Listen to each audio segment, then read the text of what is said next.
En el último encuentro hablábamos del exilio de Babilonia, hablábamos del retorno de los judíos a la tierra de Israel, estuvimos hablando sobre Ezra y Nehemías o Esdras y Nehemías y intentábamos entender el fenómeno de los profetas a lo largo de varios cientos de años. El periodo que comienza con la declaración de Koresh, es decir, del rey Ciro, del rey persa Ciro, es lo que se va a llamar el periodo del segundo templo. Es decir, nosotros estábamos hablando, para hacer un breve recuento de dónde vamos a entrar. Hablamos de la época de los patriarcas, la conquista de la tierra de Canaán, la época del primer templo, es decir, de la época salomónica y hasta la destrucción del templo, y desde más o menos 538 hasta aproximadamente el año 70, es lo que se llama el periodo del segundo templo. Es decir, en Jerusalén existe el templo, el segundo templo. Este es un concepto para entender cómo es la periodización de la historia judía. Y vamos a ver que una de las diferencias entre la época del primer templo y el segundo es que cuando hablamos de la época del primer templo hablamos de un reino unido, luego de dos reinos, Israel y Judea, que son reinos soberanos. Cuando hablamos de la época del segundo templo, a partir del retorno de los judíos, estamos hablando de un periodo de varios cientos de siglos, es decir, podemos decir de casi 600 años, digamos si tomo 538 a.C., el año 70, estamos hablando un poquito más de 600 años, en los cuales la mayoría del tiempo el pueblo judío dejó de ser soberano en su tierra para ir convirtiéndose en una entidad étnica, religiosa que tiene autonomía. Es decir, estamos hablando de un pueblo que no tiene soberanía política. ¿Por qué? Porque en este periodo, como vamos a ver, vamos a encontrar un periodo persa, un periodo de gobierno griego, un breve periodo de aproximadamente 100 años de independencia judía bajo los llamados Hasmoneos o Macabeos, y luego vamos a estar bajo el dominio romano. Es decir, en ese periodo de 600 años vamos a ver persas, griegos, independencia judía breve y el imperio romano. Todo eso en este pequeño lugar en el planeta que se llama la tierra de Israel. Explico esto porque muchas veces la gente pierde o no tiene noción de las distancias y de las magnitud del terreno. Es decir, para que entendamos, llevándolo a una cuestión política moderna, el Estado de Israel tiene un poquito más de 20.000 kilómetros cuadrados. Para que entendamos, si hay aquí gente que conoce, por ejemplo, España, Israel entra aproximadamente 25 veces en lo que es España. Es decir, entramos acá una región relativamente pequeña a lo largo de la historia, pero muy importante por ser, entre otras cosas, tierra de paso, tierra de conexión entre lo que va a ser Europa, Asia y África. Y el ser tierra de paso entre Europa, Asia y África va a ser primordial para entender el lugar de la tierra de Israel en la época persa, pero sobre todo en la época de gobierno griego y de gobierno romano. Es decir, es un lugar por el cual debes pasar si quieres someter a África pasando por esta porción de Asia. Es decir, estamos hablando del retorno de los judíos, hablábamos de Esdras y Nehemías, hablábamos de que ya tienes un segundo templo, y aquí se va desarrollando una entidad bajo el gobierno persa. Los judíos tienen autonomía. La autonomía se da en el hecho de que se mantiene su religión y el centro es el templo de Dios que está en Jerusalén. Los judíos tienen una determinada autonomía, lo que se va a llamar Anshei Knesset Agdolá, es decir, los hombres de la gran asamblea. El gobierno es básicamente un gobierno, podríamos decir, un gobierno teocrático, porque la dirección está en manos de los sacerdotes. El gobierno persa incluso permite que se acuñen monedas, y tal es así que tenemos una moneda en la que tenemos 3 letras, en hebreo antiguo, no todavía en el hebreo cómo se va a utilizar la escritura aramea, en la que tenemos tres letras, la letra Yud, la letra Hei y la letra Dalet, Yehud.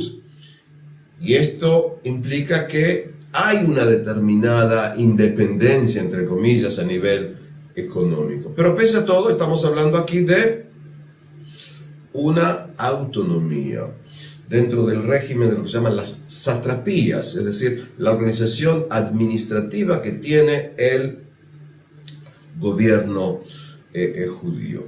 Es interesante algo más destacar, y es que en la diáspora, básicamente en la zona de lo que es Egipto,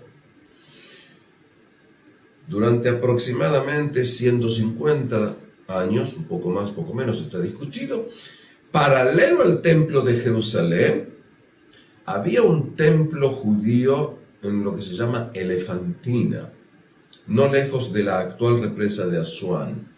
Es decir, un grupo de judíos que llegó a dicho lugar logró levantar un templo. Y en dicho templo incluso había sacrificios de animales similares a lo que se hacía aquí en el templo de Jerusalén. Ese templo fue destruido en el siglo V a.C. por choques y roces con población local politeísta. Lo que creo que intentamos saber es que a partir de la época de la destrucción del primer templo, sucesivamente vamos a empezar a ver núcleos judíos que están fuera de Israel. En otras palabras, y esto es algo que vamos a repetir más adelante, la diáspora judía, el exilio judío va a existir siglos antes de la destrucción del segundo templo. Y ese punto importante lo vamos a destacar más adelante. Es decir, tienes acá entonces población judía bajo el dominio persa. No tienes aquí grandes desarrollos a nivel, podríamos decir, ¿sí?, de pautas de independencia, pero es la época en que más o menos, decíamos, se va terminando de escribir los textos. Dijimos más o menos los textos judíos hacia, a lo sumo, hacia el siglo IV a.C. Y en el siglo IV a.C., la zona en la que nosotros vivimos y gran parte del mundo de Medio Oriente, y no solo del Medio Oriente, va a estar sacudido por un evento con trascendencia local, mundial, es decir, internacional. ¿Y estoy hablando de qué? De la conquista griega de gran parte del mundo conocido en ese entonces. Para esto tenemos que ubicarnos en lo que es el mundo de Grecia. Estamos hablando acá, si vamos a ver aquí el mapa, si nosotros sabemos que en la que hoy se llama Grecia, incluso parte de Turquía, se va desarrollando a partir de los siglos, nosotros conocemos con el nombre de la cultura griega, una cultura muy, muy desarrollada en muchísimas esferas, a nivel de arquitectura, a nivel de arte, a nivel de ciencia, a nivel político. Y ese mundo griego, que estaba dividido en ciudades-estados, las llamadas poleis, ese mundo griego es un mundo que desarrolla filosofía. Y en función de eso conocemos nombres como ser, ¿sí?, Sócrates, Platón, Aristóteles, individuos en el área de la escultura, individuos conocidos en el área de la arquitectura, en el área de las ciencias, hablamos de desarrollo de matemáticas. En otras palabras, estamos hablando de uno de los basales de lo que se va a llamar la cultura occidental.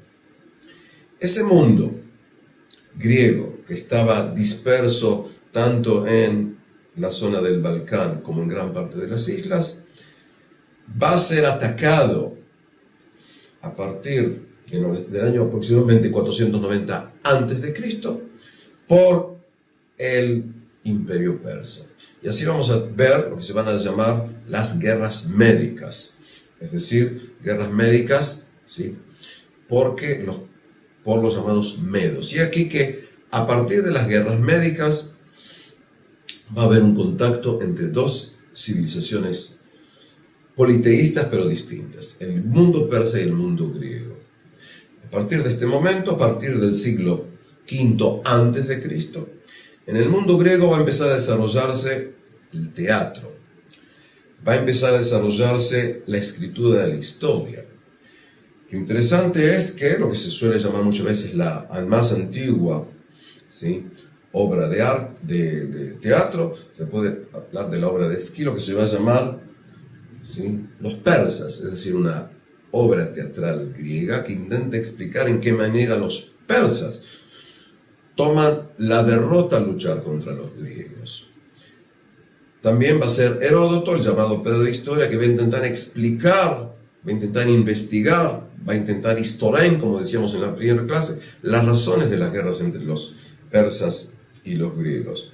Y aquí que en el siglo V a.C., después de la destrucción casi total de la ciudad de Atenas, ¿sí?, durante las guerras persas, las guerras médicas, he aquí que en ese siglo V a.C., en el que van a actuar individuos como ser el gran Pericles, se va a llevar a la creación de la famosa Acrópolis, en la que vas a tener ahí el templo, ¿sí?, a Atenas, que va a ser la diosa protectora de Atenas. Es decir, estamos hablando acá de uno de los puntos sublimes de esta cultura griega.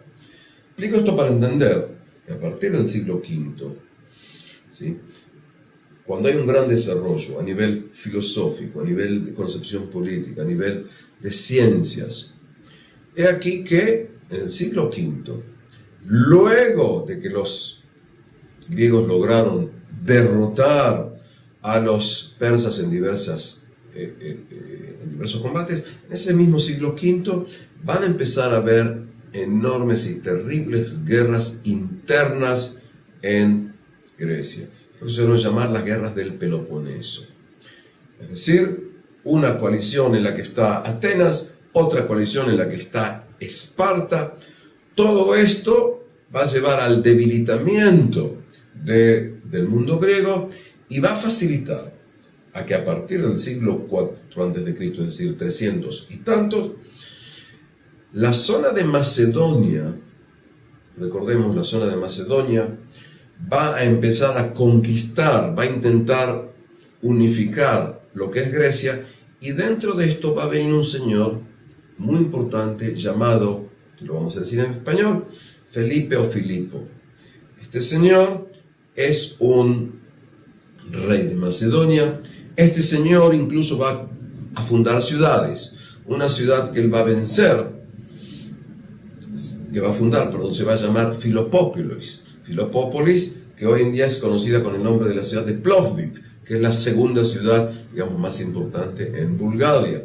Este señor también va a fundar, tomando en cuenta que él tuvo una Nike, es decir, una victoria sobre la gente de Tesalia, este individuo va a fundar también una ciudad que se va a llamar Tesalónica, en la actual Grecia. Este señor, con una concepción de que la cultura más importante es la cultura griega, va a llevar a que su hijo, el pequeño, ¿sí?, Alejandro, va a tener una excelente educación. Y uno de los maestros de Alejandro, o en griego Alexandros, va a ser nada más ni nada menos que el gran pensador Aristóteles.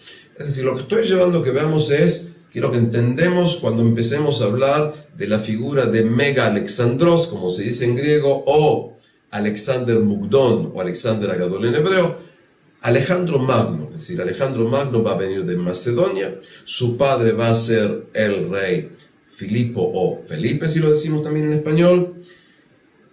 Alejandro Magno va a tener una gran educación.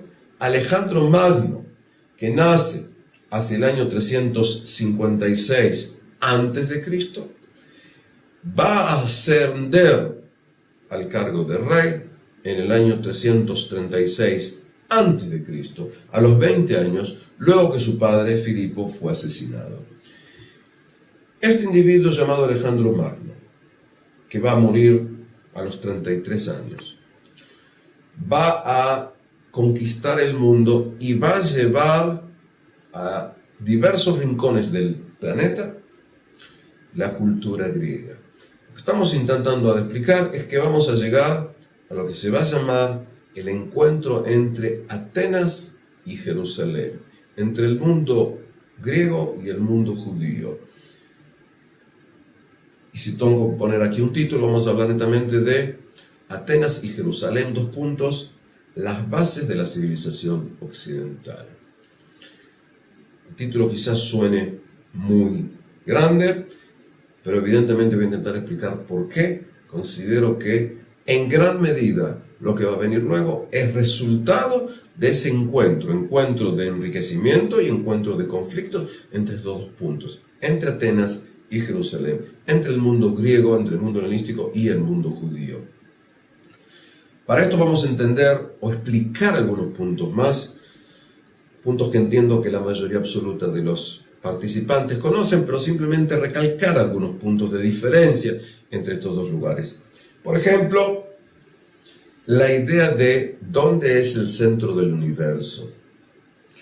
El mundo griego desarrolló la idea de que el centro del universo, que se va a llamar el ónfalos, está en lo que se llama el oráculo de Delfos, el oráculo de Delfi.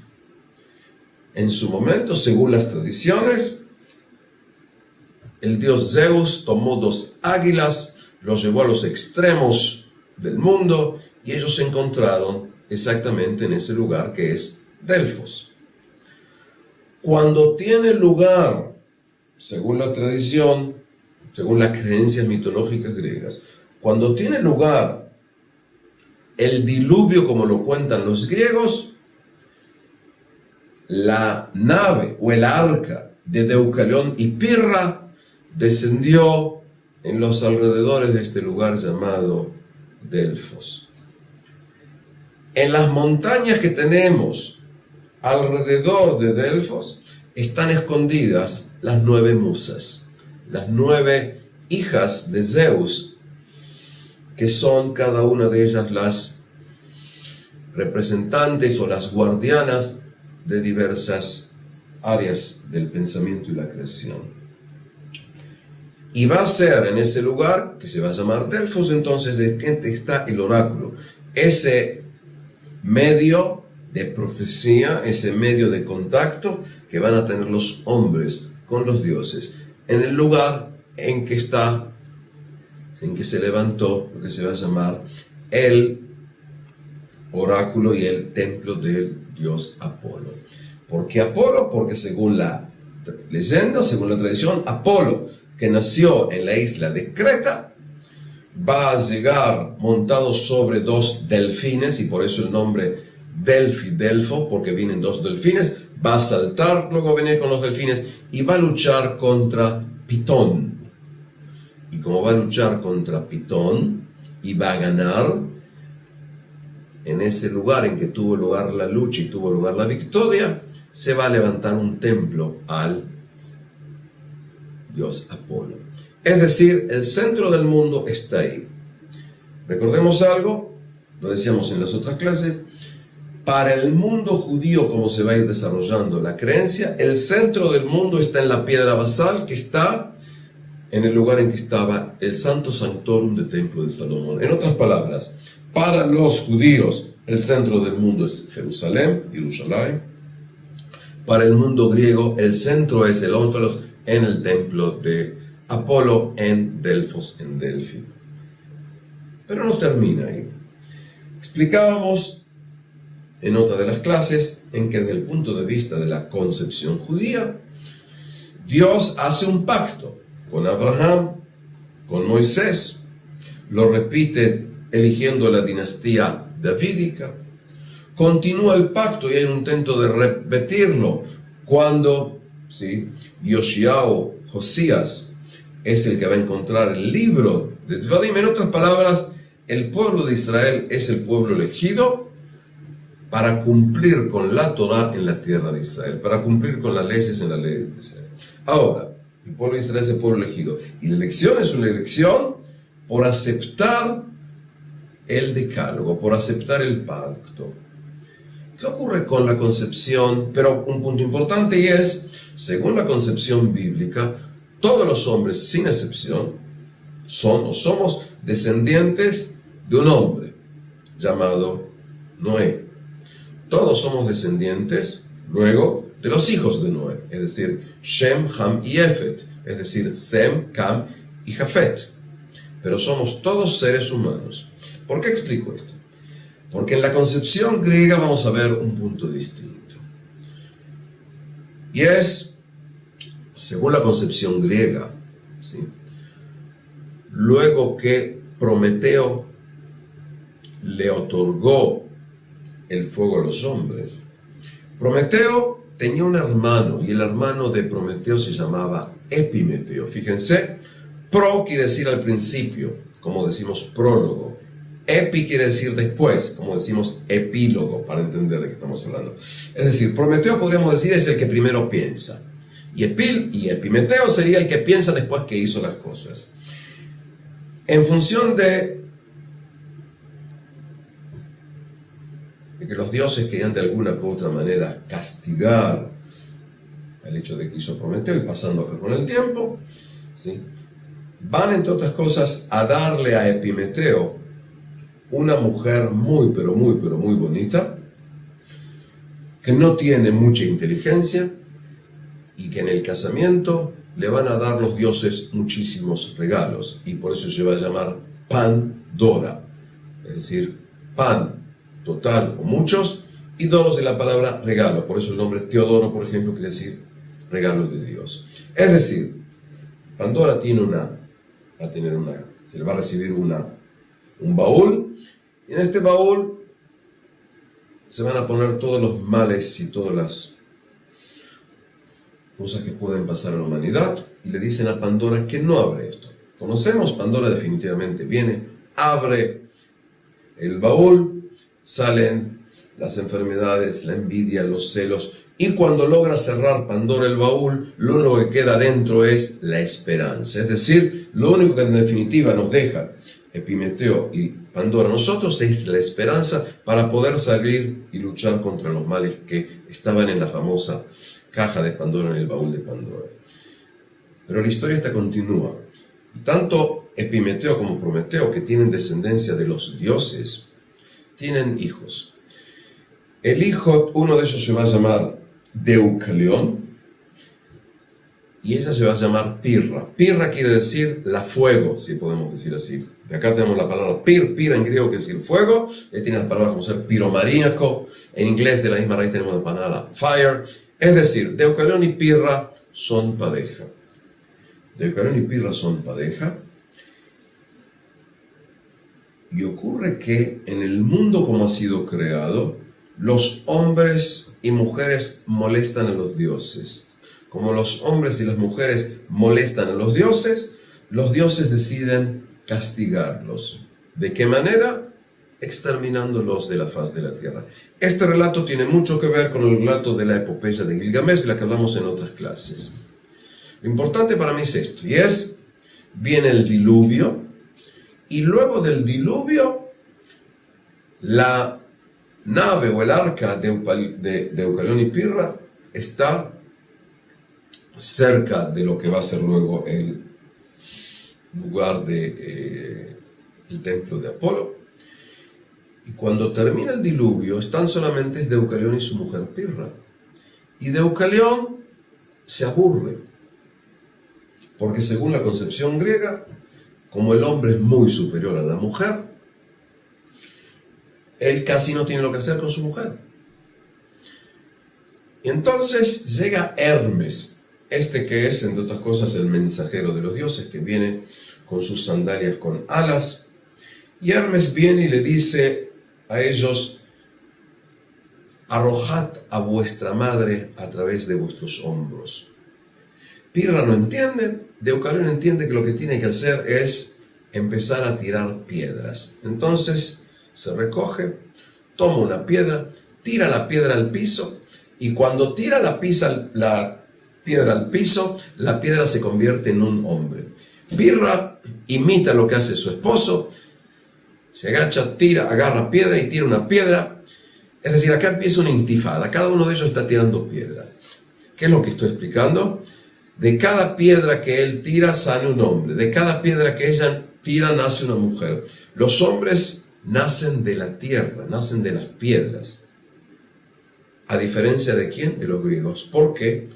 Porque cuando Deucalión y Pirra van a tener relación, van a dar a luz a Helen. Helen es el padre de los helenos. En griego el nombre Helen es un nombre de hombre. Helena es mujer. Y Helen va a tener luego sus hijos, a Dor, a Ionio. Es decir, desde la concepción griega, solo los griegos son descendientes de los dioses. Dioses mezclados con hombres. Mientras que los demás seres humanos son o somos seres de una categoría distinta.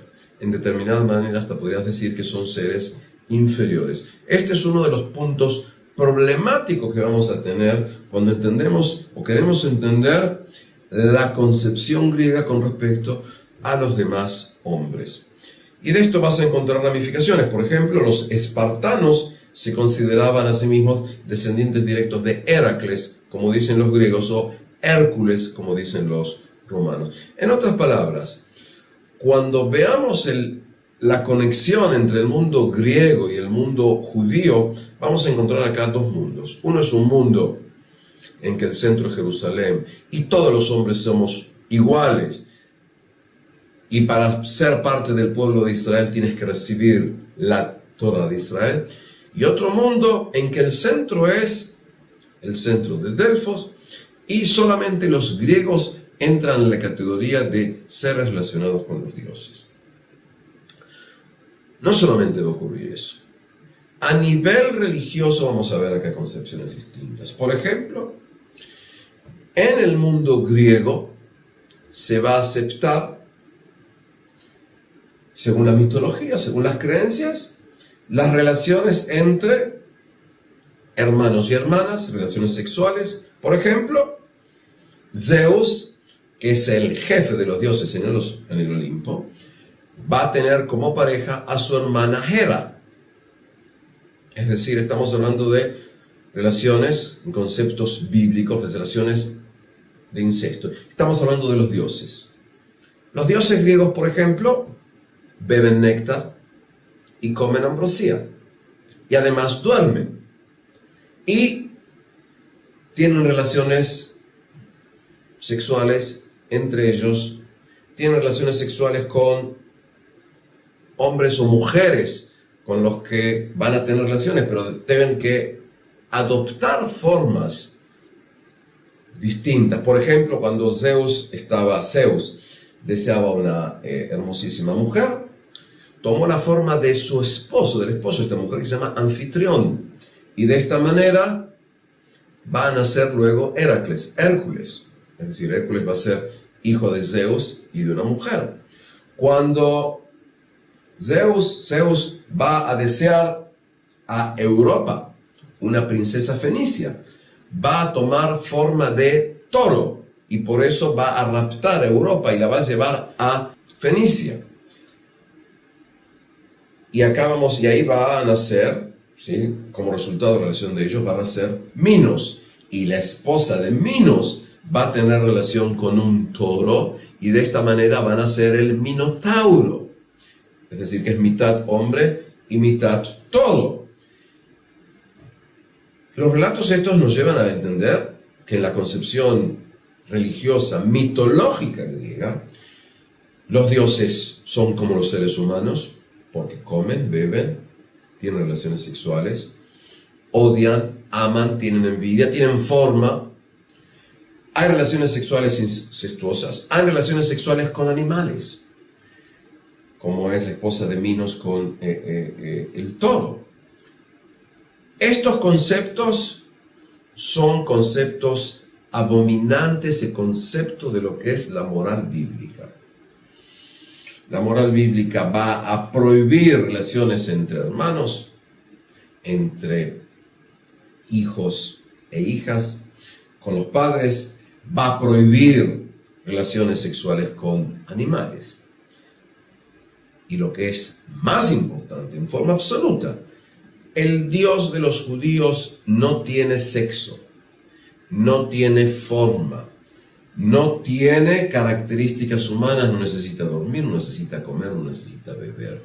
En otras palabras, estamos hablando acá de un mundo politeísta griego con un mundo monoteísta judío.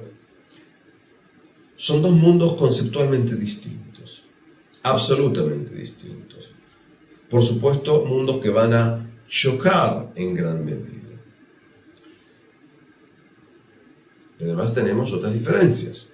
Es decir, si nosotros hablamos y digamos que consideramos en este momento que tienes más adelantos, con comillas, cuidado con este término, la concepción moral judía, vamos a ver que los griegos tienen mucho más adelantos, nuevamente entre comillas, en muchas otras dimensiones.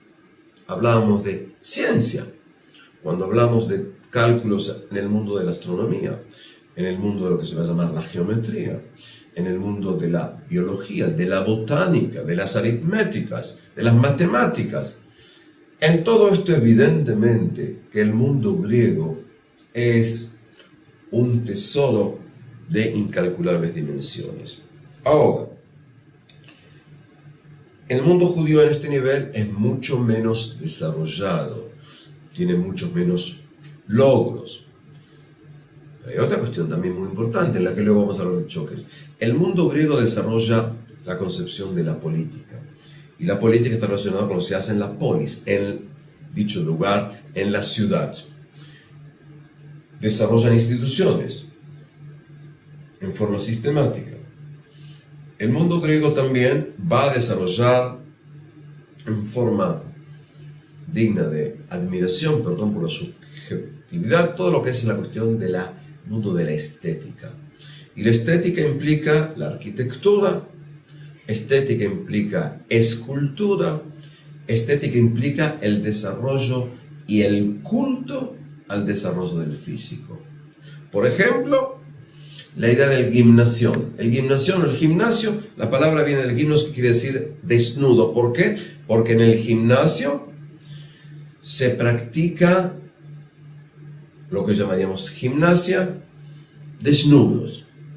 En lo que se llama palestra, en las palestras hay técnicas de lucha en el mundo griego. No solamente eso, desde parece ser el año 776 a.C., es decir, cuando por supuesto existen todavía los dos reinos, el de Israel y Judea, se calcula que más o menos en el año 776 a.C., en un lugar llamado Olimpia, en la zona del Peloponeso, tiene lugar por primera vez lo que se va a llamar Juegos Olímpicos. Es decir, en el Juego Olímpico se va a intentar explicar la importancia de la destreza física y vas a tener diversas áreas: el saber tirar jabalina, el salto, la lucha. Esto es un punto importante, porque el mundo griego admira al cuerpo. Esto no existe, podemos decir, en concepciones judías. El mundo judío va a intentar desarrollar mucho más la idea de lo que se llama el desarrollo espiritual. Acá tenemos que agregar algo que se me ocurre a mí que es muy importante, y es tomar en cuenta, por ejemplo, la expresión que tenemos en el libro de Génesis, capítulo 8, versículo 21. Y en hebreo dice, Yetzer leva Adam ra min ne'urav, que en traducción sería, el instinto del corazón del hombre es malo desde su juventud. Vuelvo a repetir, desde su juventud, no desde el momento en que nace. Este versículo, que va a ser muy, muy discutido a lo largo de la Edad Media, generalmente se entiende en función de qué es la juventud, qué es la adolescencia. Es el momento en que se empieza a desarrollar, básicamente, no en conceptos freudianos, los conceptos freudianos son modernos, digamos, sino del momento en que el niño deja de ser niño para ser un adulto, implica con el instinto sexual. Es decir, vamos a ver que la idea de sexo en el mundo judío va a ser distinta a la idea del sexo en el mundo griego.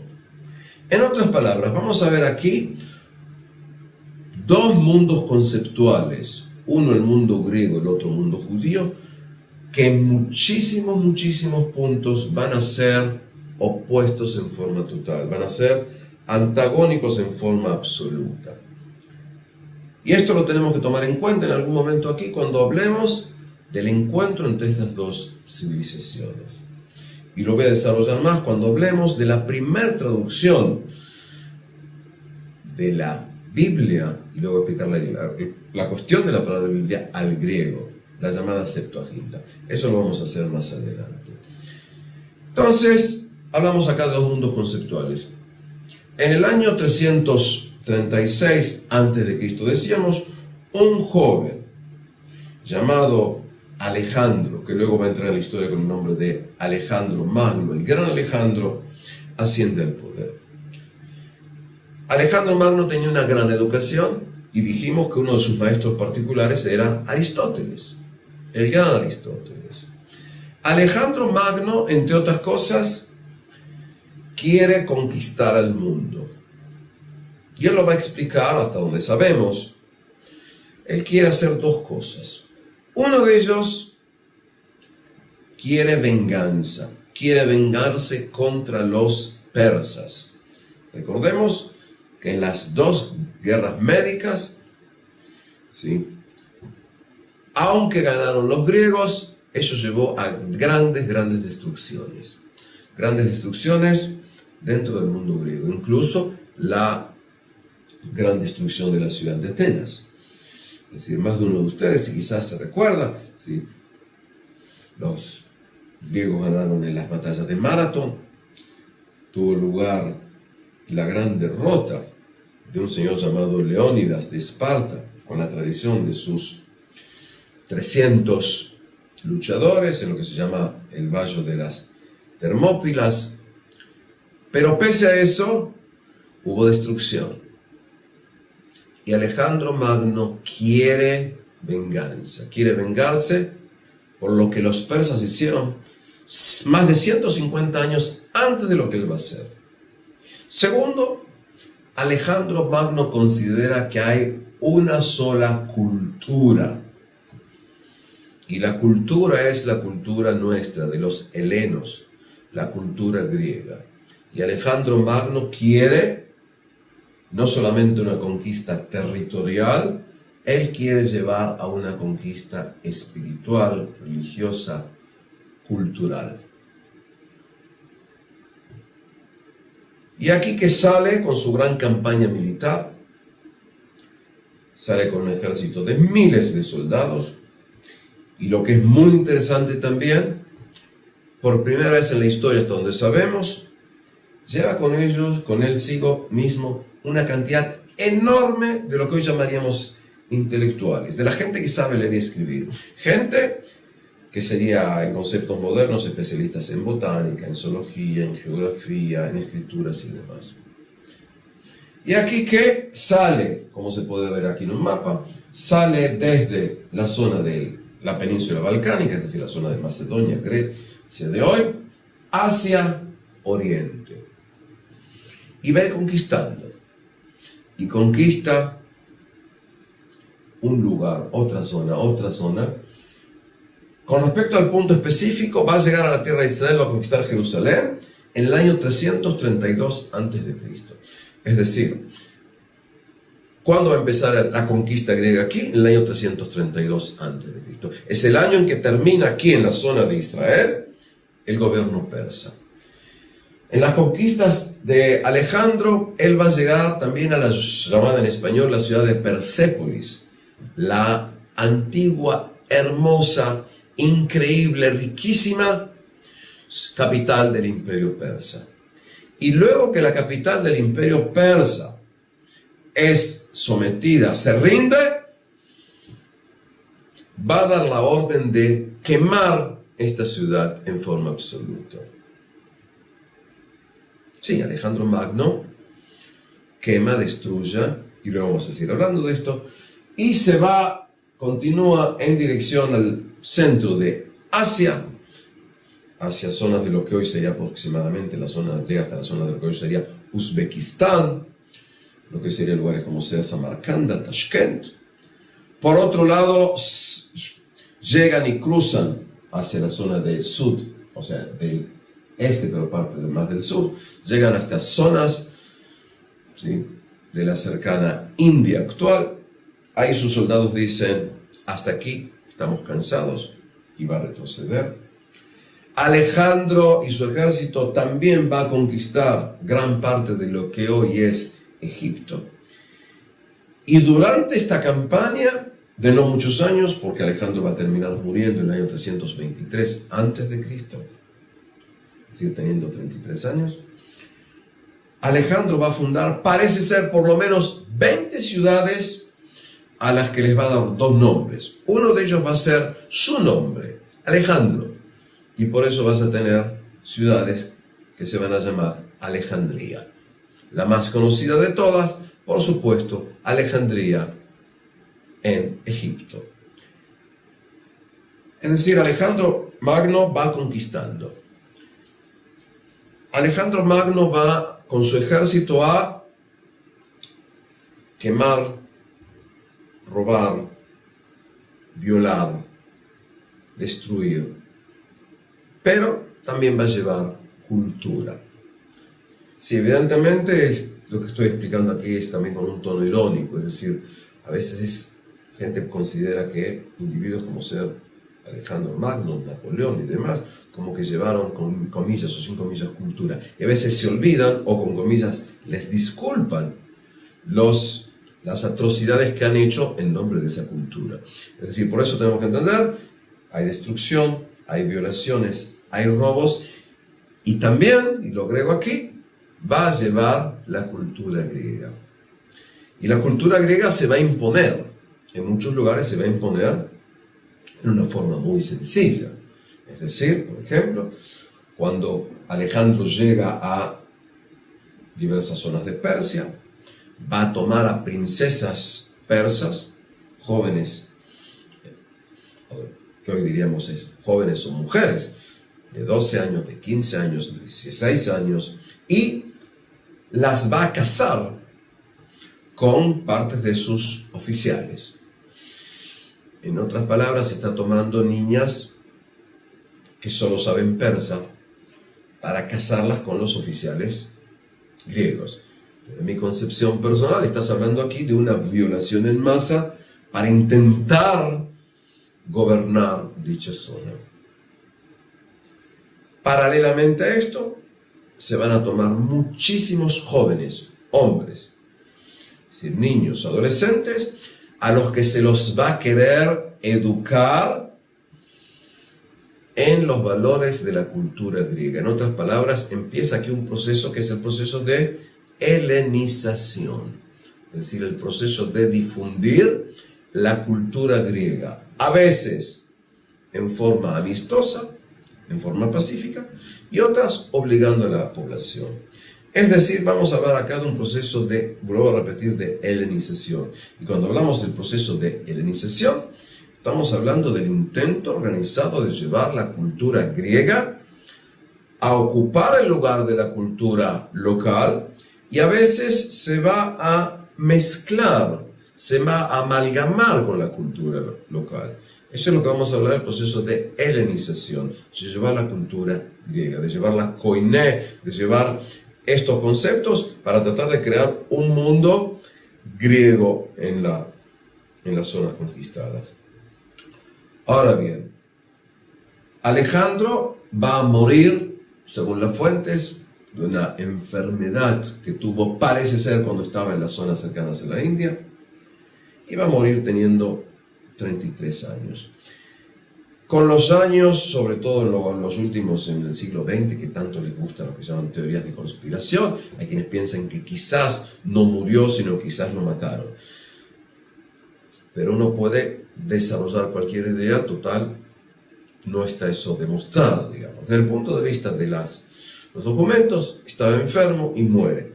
Lo que sí va a ocurrir es que Alejandro, en los últimos años, pasó un proceso por el cual se consideraba a sí mismo casi Dios o descendiente de los dioses, e incluso pedía que le rindieran culto. Incluso llegó a matar a conocidos, amigos, en lo que se llaman disputas de gente que estaban ebrios, es decir, el último periodo de su vida era un periodo bastante problemático. Esto dio lugar a orígenes a todo tipo de teorías más o menos aceptadas, incluso las pueden ver a veces en películas hollywoodenses que no tienen casi ninguna raíz en lo que se llaman los pocos documentos o los muchos documentos históricos. ¿Dónde está enterrado Alejandro Magno? Se considera que en la zona de la ciudad de Alejandría en Grecia, en Egipto por supuesto, y cada tanto vemos en noticieros que quizás se encontró la tumba de este señor. Es decir, Alejandro Magno ocupa un lugar muy importante en la historia. Y cuando pasen los siglos, van a ser individuos que van a querer repetir sus, con comillas, hazañas. Uno de ellos va a ser Napoleón Bonaparte. Pero no estamos hablando de eso, sino entender la imagen de Alejandro en la historia. Alejandro llega aquí. Una leyenda judía dice que cuando Alejandro llega a Jerusalén, desciende del caballo y cuando ve a un anciano que es un sacerdote, viene y habla con él y le dice, entre otras cosas, que a este anciano judío lo vio en uno de sus sueños y él le decía que iba a ser gobernante de gran parte del mundo. Es decir, es una leyenda judía con respecto a Alejandro, porque Alejandro va a tener importancia en la historia de los judíos.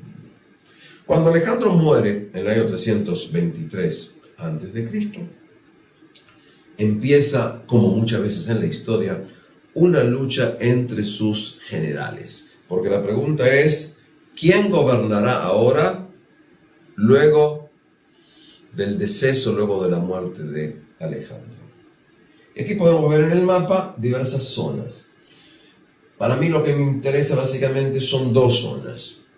Una es la zona, lo que se va a llamar básicamente la zona de Egipto, cuando hay un general llamado Ptolomeo Lagos es el nombre, va a ser el hombre fuerte, y él va a sentar su sede en la ciudad de Alejandría. Durante siglos, esta ciudad, Alejandría, va a ser, digamos así, la capital de las zonas de Egipto, y va a fundar una dinastía. La dinastía que en español tiene dos nombres, o dinastía ptolomeica o dinastía lágida. Ptolomeica por su nombre Ptolomeos, lágida por Ptolomeo Lagos. Generalmente se usa el término dinastía ptolomeica. En hebreo, Ptolomeos es Talmai, y la dinastía del Ptolomeo se va a decir Beit Talmai, la casa de Talmai.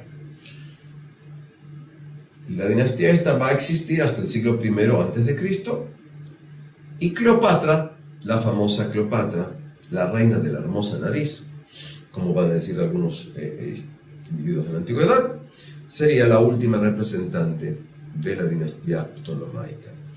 En la zona del norte, como vemos aquí en el mapa, hay una ciudad llamada Antioquía. Y Antioquía va a ser la capital de Antíocos Seleucos. Es decir, acá vamos a ver que va a empezar lo que se va a llamar en español la dinastía de los Seleucidas. ¿Por qué de los Seleucidas? Porque el nombre del general que más se usaba era el nombre Seleucus. En hebreo se va a utilizar el nombre Beit Seleucus. Es decir, vamos a tener acá la dinastía ptolomeica en el sur, la dinastía Seleucida en el norte. Y en el medio, lo que se va a llamar hoy en día Israel. Es decir, Israel va a estar como zona intermedia en las luchas entre estos dos grandes generales. Empieza a ver aquí un proceso, entonces tienes la lucha, y para hacerlo en forma más o menos redonda, aproximadamente, luego de diversos combates, en que la zona de Israel pasa de un lado al otro, ¿sí? Luego de los combates que vienen con la muerte de Alejandro, hasta el año 200 antes de Cristo, es decir, en un periodo un poquito más de 100 años, la tierra de Israel estará bajo hegemonía, bajo gobierno, bajo dominio de los Ptolomeos. Es decir, cuando yo digo la actual Jerusalén, está bajo gobierno, bajo directiva, bajo economía, bajo hegemonía de la casa de los Ptolomeos, que tiene su base ¿en dónde? En Alejandría. Ya lo adelanto, simplemente para que nos ordenemos en nuestra cabeza. A partir del año 200 antes de Cristo, los individuos de la dinastía de los Seleucidas, en la lucha contra los Ptolomeos, logran conquistar la tierra de Israel. Y entonces, desde el año 200 antes de Cristo, la tierra de Israel va a estar bajo la dinastía de los Seleucidas, cuya capital es la ciudad de Antioquía. Antioquía, hoy en día, en el siglo XXI, pertenece a Turquía, es una ciudad en Turquía, Turquía moderna, por supuesto.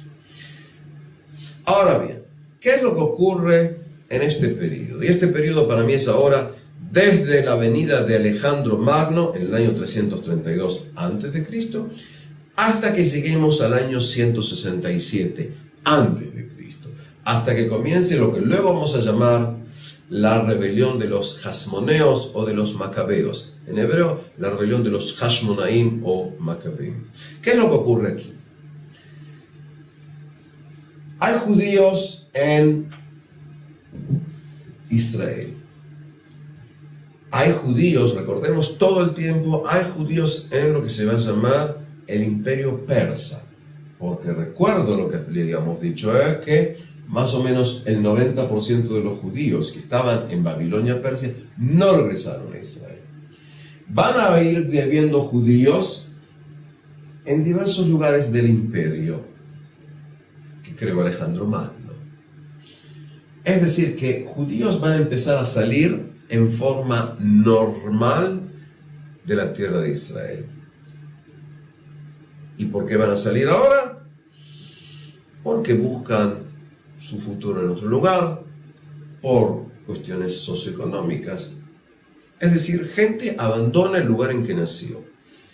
Y esta gente va a ir aumentando, agrandando lo que se va a llamar la diáspora de los judíos. Ahora bien, aquí en la tierra de Israel, como ocurre en la actual Siria, Jordania, Líbano, Egipto, para hablar de conceptos de hoy, en Turquía, en estas zonas el proceso de helenización es continuo. Esto implica, básicamente, primeramente, la cuestión del idioma. Ahora, cuando nosotros hablamos de la difusión del griego, no es solamente que un individuo sabe decir cómo me llamo en griego y cómo se llama tal o cual comida. Cuando estamos hablando de la introducción de la cultura griega y el idioma, estamos hablando de los elementos culturales. Estamos hablando del conocimiento de las creencias griegas, de la ciencia griega, de la filosofía griega. No solamente eso. Luego de la venida de Alejandro Magno y continuando con los Ptolomeos y luego con los Seleucidas, se van a ir creando lo que se va a llamar polis, es decir, va a haber un intento de crear poblaciones siguiendo el modelo griego. Es decir, modelo griego implica una ciudad. Modelo griego implica que se va a crear un temnos, es decir, una zona sagrada en la cual van a estar los templos. Es decir, simplemente hablando de desarrollo urbanístico, una de las diferencias entre la ciudad griega y la ciudad romana es que en la ciudad griega, en un lugar llamado la zona del templo, en la zona sagrada, ahí tenían lugar los templos. Solo ahí. Generalmente se hace en la zona alta, en lo que se va a llamar la Acrópolis. Mientras que, cuando vengan los romanos, dentro de los romanos, los templos van a estar mezclados con otro tipo de construcciones. ¿Qué ocurre aquí? Empieza a haber un desarrollo de la influencia griega. Influencia griega implica que se van a construir gimnasios. Es decir, lugares en los que se van a practicar ejercicios físicos, digamos, o gimnasia, estando desnudos. En diversos lugares se va a empezar a traer esa gran creación griega que se va a llamar el teatro. Es decir, va a empezar a haber cada vez más y más ideas de qué es lo que implica el teatro, las obras teatrales, la filosofía, el culto al cuerpo. No solamente eso. El mundo griego va a dar una gran importancia también a lo que es paulatinamente la idea de los baños griegos, y luego vamos a tener baños romanos. En otras palabras, junto a las características de las antiguas ciudades Siria, lo que hoy sería en Siria, en Líbano, en Jordania y en Israel, también van entrando motivos señalizantes. Y cuando hablamos de la población judía, estos elementos también van a ir entrando, porque van a venir elementos griegos que vienen de la zona de Grecia. Entonces va a haber un contacto constante. Los conceptos van a ir cambiando. Y aquí que aproximadamente en el año 250 antes de Cristo, judíos empiezan a traducir para judíos el Tanaj, es decir, las Sagradas Escrituras, al griego. Vuelvo a repetir, los judíos van a traducir para los judíos, porque cada vez hay más y más y más judíos que no saben hebreo. Van a haber judíos en la tierra de Israel que no saben hebreo. Van a haber judíos en Alejandría y en otros lugares que no saben hebreo. Y los judíos empiezan a traducir los textos del Tanaj. Según relatos judíos, uno lo tiene en lo que se llama la Epístola de Aristeas, que es un documento griego escrito por Aristeas, un judío. Y según el relato del Talmud, fue el rey de la dinastía de los Ptolomeos el que pidió saber qué dice en el texto de los judíos, porque tenía curiosidad. Según esto, según este relato judío, hizo llevar 72 sabios. 72 sabios. 6 sabios de cada una de las diversas tribus. Recuerden que ya no existen 12 tribus, existen básicamente 2 tribus. 72 sabios los son llevados, son puestos en habitaciones separadas, y aquí un milagro. Luego de trabajar, estos 72 sabios escribieron, según la leyenda, en forma separada, tradujeron la Biblia, y sus traducciones por voluntad divina eran exactamente idénticas. Es decir, la mano de Dios va a estar en esta traducción. Ese es el relato judío posterior. La epístola de Aristeas es por lo menos del siglo II a.C., el relato talmúdico es posterior. Sea como sea, tenemos acá la primera traducción del Tanaj. Y lo primero que se va a traducir van a ser los llamados en hebreo Ahumash, los 5 libros de Moisés. Y por eso vamos a usar en diversos idiomas europeos, también en español, la palabra Pentateuco. Penta, 5. Los 5 rollos, los 5 pergaminos, los 5 textos es lo primero que se va a traducir. Se considera que la traducción, que se va a llamar la traducción de los 70, en hebreo se va a usar el término Targum Ashivim, en idiomas europeos se va a utilizar la palabra Septuaginta o Septuaquinta. Escuchan, 7, la traducción de los 70, es decir, a 2 lo hemos puesto de costado. La traducción de los 70 y 2 sabios. A nivel histórico se considera que la traducción de todos estos textos tiene lugar aproximadamente 100 años, es decir, más o menos el año 250 a.C. hasta más o menos el año 150 a.C. Es decir, durante 100 años se traduce. Traducen equipos. Lo primero son los 6 libros. Y por eso el libro que empieza con la palabra Breshit, en sus orígenes, se va a utilizar el término Génesis. Y se va a utilizar el término Éxodos. Éxodos incluso en griego de hoy en día, del siglo XXI, quiere decir salida. Y se va a usar el término Deuteronomio, la segunda ley, cuando se habla del libro de Devarim. Es decir, vamos a tener el libro de Génesis, vamos a tener Números, Éxodos, Levítico es el libro Vaikra que tiene la ley, y vamos a tener el Deuteronomio. Es decir, tenemos los 5 libros básicos del Tanaj. Y lo que se va a usar cuando hablemos de todos los textos, se va a utilizar la palabra Biblia. Y la palabra Biblia en griego quiere decir los libros, es en plural, no en singular. Biblia quiere decir los libros. Recuerdo simplemente la gente que lo entiende, es decir, digamos así, el plural se forma de diversas maneras en diversos idiomas. Es decir, cuando yo digo lupus, que es uno en latín, que quiere decir lobo, digo lupus, lupi. Son lobos. Si digo templum en romano, en latín, digo templum, templa, muchos. Es decir, en griego, Biblia quiere decir los libros o libros, por una cuestión de si tienes o no artículo determinante. En hebreo diríamos sfarim o hasfarim. Y cuando digo libros o los libros, estoy hablando de los libros sagrados.